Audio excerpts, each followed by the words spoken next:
Salut à tous, bienvenue sur Mémoire vivante. Aujourd'hui, nous plongeons dans l'histoire bouleversante de Michel Mercier, l'actrice légendaire qui a donné vie à Angélique, la marquise des anges, un rôle qui l'a propulsée au sommet de la gloire tout en l'enfermant dans une cage dorée.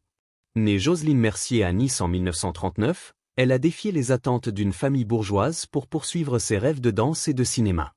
Mais derrière les crinolines et les projecteurs, sa vie a été marquée par des combats, des trahisons, et une quête incessante de liberté.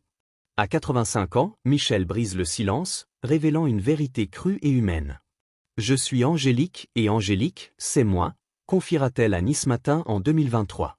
Comment une jeune danseuse est-elle devenue une icône mondiale? Si vous êtes passionné par les récits de résilience et de cinéma, mettez un pouce bleu, partagez, et abonnez-vous avec la cloche. Joselyne Mercier naît le 1er janvier 1939 à Nice, dans une famille aisée où son père, pharmacien renommé, dirige une entreprise de cosmétiques. Destinée à reprendre l'empire familial, elle grandit sous des attentes rigides. Ma vie était tracée, laboratoire, formule, respectabilité, dira-t-elle à France Dimanche en 2010. Mais dès l'enfance, Joselyne rêve d'autre chose. La danse devient son refuge, un langage du corps qui exprime ce que les mots ne peuvent dire. À 8 ans, elle convainc ses parents de l'inscrire à l'école de ballet de l'Opéra de Nice, devenant l'un des plus jeunes petits rats. Chaque douleur, chaque répétition était une libération, confiera-t-elle à Paris Match en 2000. Son talent éclate à l'adolescence.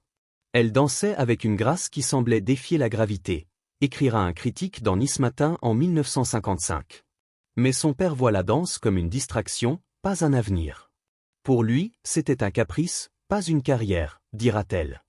À 18 ans, elle défie sa famille et part pour Paris, rejoignant les ballets de Roland Petit, puis ceux de la Tour Eiffel.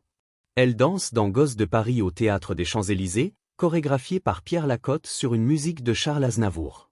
C'était mon apogée, confiera-t-elle à Le Figaro. Mais la faillite de la compagnie brise son rêve de devenir étoile. Déterminée, elle se tourne vers le théâtre, étudiant avec Solange Sicard et passant du temps à Londres pour élargir ses horizons. En 1956, lors d'un dîner de Noël à Nice, le destin frappe. Le réalisateur Denis de la Patelière et le scénariste Michel Audiard la repèrent pour un rôle dans Retour de Manivelle, 1957, aux côtés de Michel Morgan et Daniel Gélin. D'abord réticente, je suis danseuse, pas actrice. Elle accepte sous la pression de son père. Son prénom Joselyne est jugé trop démodé. Elle choisit Michel, en hommage à sa sœur décédée à 5 ans. C'était une renaissance, dira-t-elle à Vogue en 1980. Ce petit rôle marque le début de sa transformation en Michel Mercier, une étoile naissante. Comment est-elle devenue Angélique? La suite explore son ascension fulgurante. En 1964, Michel Mercier devient une icône mondiale avec Angélique, marquise des anges. Ce rôle m'a fait naître et m'a emprisonnée, confiera-t-elle à Paris Match en 2000. À 25 ans, elle est choisie après un casting impitoyable, surpassant des stars comme Brigitte Bardot et Marina Vladi. Le succès est immédiat, Angélique devient un phénomène culturel, avec 5 films qui captivent des millions de fans. Mais ce triomphe a un prix. Le monde aimait Angélique, pas Michel, dira-t-elle à Le Monde en 2010. Enfermée dans ce rôle, elle lutte pour être reconnue comme actrice à part entière. Si cette histoire de gloire et de sacrifice vous captive, likez, partagez et abonnez-vous avec la cloche. Après Retour de Manivelle, Michel enchaîne les rôles dans des films européens, tournant avec Vittorio Gassman et Ugo Tognazzi en Italie. En 1964, les producteurs Francis Cone et Bernard Borderie la repèrent pour Angélique. Ils cherchaient une femme belle, expressive et disponible. J'étais là au bon moment, dira-t-elle à Nice Matin. Le casting est épuisant. Essais caméra, exercices dramatiques, costumes. Mais Michel voit en Angélique une héroïne audacieuse, un reflet de sa propre rébellion. Elle était libre, comme je voulais l'être, confiera-t-elle à Vogue. Le premier film, sorti en 1964, est un triomphe. Les femmes voulaient être elle, les hommes l'adoraient, écrira France Dimanche. Les 5 films Angélique, Marquise des Anges à Angélique et le Sultan, 1964 à 1968, font d'elle une star planétaire. Mais le rôle devient une prison. Les producteurs ne voyaient que la marquise, dira-t-elle à Le Figaro. Lorsqu'elle demande de meilleurs scénarios ou une meilleure rémunération, elle touche 50 000 francs par film, une misère pour l'époque, elle est ignorée. J'étais une poupée, pas une actrice, confiera-t-elle. Elle refuse les 6e et 7e volets prévus. J'ai tout essayé pour échapper à Angélique, mais elle me rattrapait toujours, dira-t-elle à Nice Matin en 2023. Les offres pour d'autres rôles se raréfient, et Michel sent le poids de son image. Comment a-t-elle lutté contre cette cage dorée? La suite explore sa rébellion face à l'industrie. Michel Mercier n'a jamais cédé aux attentes de l'industrie cinématographique. Dans les années 1960, où les actrices devaient sourire et se taire, elle choisit la rébellion. Je voulais du respect, pas seulement de la gloire, confiera-t-elle à Le Monde en 2010. Face au harcèlement et aux abus, elle se bat avec une audace rare, défiant producteurs et magnats. Je pourrais donner des noms, mais je ne les ai jamais laissés faire, dira-t-elle à France Dimanche en 2020. Cette force, qui la définit, lui coûte cher, mise à l'écart, liste noire et opportunité perdue. Si sa résilience vous inspire, likez, partagez et abonnez-vous avec la cloche. Dans les années 1960, Michel est une star en Europe, mais l'industrie est impitoyable. En Italie, un magnate du cinéma lui fait des avances lors d'une négociation. Sans hésiter, elle lui crache au visage.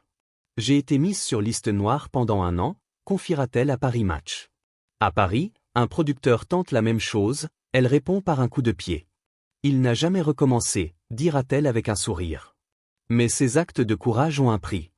On me traitait de difficile, d'ingrate, dira-t-elle à Le Figaro.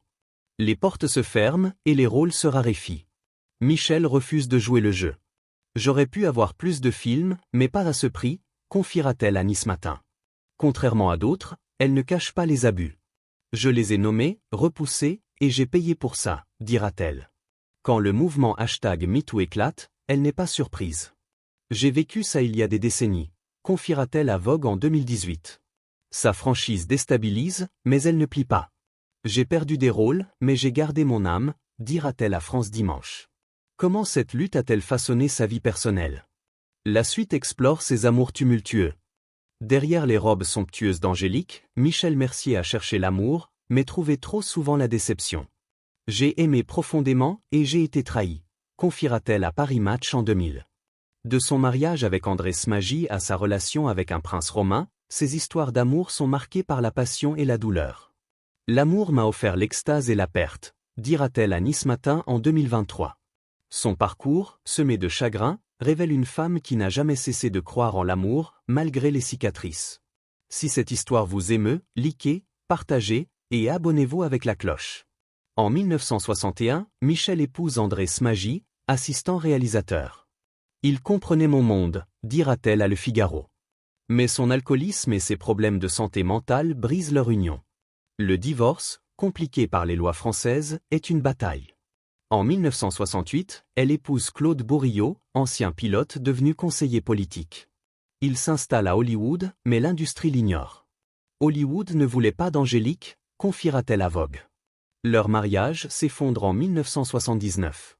À Genève, elle trouve un amour stable avec un homme d'affaires suisse, devenant belle-mère de ses fils. C'était ma famille, dira-t-elle. Mais il meurt d'un cancer après 2 ans. Plus tard, un prince romain l'emmène en Italie, mais s'éloigne après 3 ans. Je suis partie sans me retourner, confiera-t-elle à Le Monde. La trahison finale vient en 1996, avec René Le Porc, un escroc qui détourne 400 000 €. J'ai tout perdu, tableaux, meubles, costumes d'Angélique, dira-t-elle à Nice Matin. Comment a-t-elle surmonté ces épreuves? La suite explore ses dernières années. Dans ces dernières années, Michel Mercier trouve refuge dans un appartement à Cannes, face à la mer. Mais la vie continue de la défier. J'ai affronté la maladie, la solitude et l'oubli, confiera-t-elle à Nice Matin en 2023. Atteinte d'un mélanome, elle endure des traitements épuisants. 2 chutes successives brisent ses pieds, la clouant au lit. J'étais dépendante, c'était humiliant, dira-t-elle à France Dimanche. La perte de son chien, puis de sa sœur, approfondit son isolement. Pourtant, sa force reste intacte. Si sa résilience vous touche, likez, partagez et abonnez-vous avec la cloche. Le mélanome, diagnostiqué dans les années 2010, force Michel à vivre dans l'ombre, loin du soleil qui a défini sa vie. C'est ironique, une actrice qui doit fuir la lumière, confiera-t-elle. Les chutes domestiques aggravent sa situation. Je ne pouvais plus marcher, dira-t-elle. La perte de son bichon, qu'elle considérait comme son enfant, est déchirante. C'était comme perdre une partie de moi, confiera-t-elle à Paris Match. La mort de sa sœur la laisse seule. C'est comme si la tristesse venait de partout, dira-t-elle. Malgré tout, Michel ne sombre pas. Je ne pleure pas, je fais ce que je veux, confiera-t-elle à Nice Matin. Les hommages, comme le jardin à son nom à Cannes ou les lettres de fans, lui apportent du réconfort. Brigitte Bardot m'a écrit, le prince de Monaco m'a appelé, dira-t-elle. Comment a-t-elle trouvé la paix? La dernière partie répond à une question émouvante. À 85 ans, Michel Mercier ne vit pas dans le regret, mais dans une paix conquise de haute lutte. Je suis Angélique, et Angélique, c'est moi, dira-t-elle à Nice Matin en 2023, acceptant enfin l'héritage qu'elle a longtemps fui. Sa vie, marquée par la gloire, les trahisons et la résilience, est une leçon. Le courage ne se mesure pas aux victoires, mais à la capacité de se relever. J'ai tout perdu, mais j'ai gardé mon âme, confiera-t-elle à France Dimanche. Son histoire, celle d'une femme qui a défié l'industrie et aimé sans compromis, reste une légende. Si elle vous inspire, likez, partagez et abonnez-vous avec la cloche. Réponse à la question, quelle partie du parcours de Michel vous a le plus ému? Le moment le plus émouvant est sa résilience face aux trahisons et à la maladie. Sa lutte contre le mélanome, les chutes qui l'ont immobilisé, et la perte de ses proches montrent une femme brisée mais jamais vaincue. Je ne pleure pas, je fais ce que je veux, a-t-elle dit, une phrase qui incarne sa force. Son refus de plier face aux abus de l'industrie, comme lorsqu'elle a repoussé des avances au prix de sa carrière, est tout aussi poignant. Michel a payé cher son intégrité, mais elle a gardé sa dignité, prouvant que la vraie grandeur n'est pas dans la gloire, mais dans l'authenticité. Son acceptation tardive d'Angélique, non comme une prison mais comme une partie d'elle, est une victoire silencieuse qui résonne profondément. Quelle partie de son histoire vous a touché? Partagez en commentaire. Likez, partagez et abonnez-vous pour d'autres récits émouvants.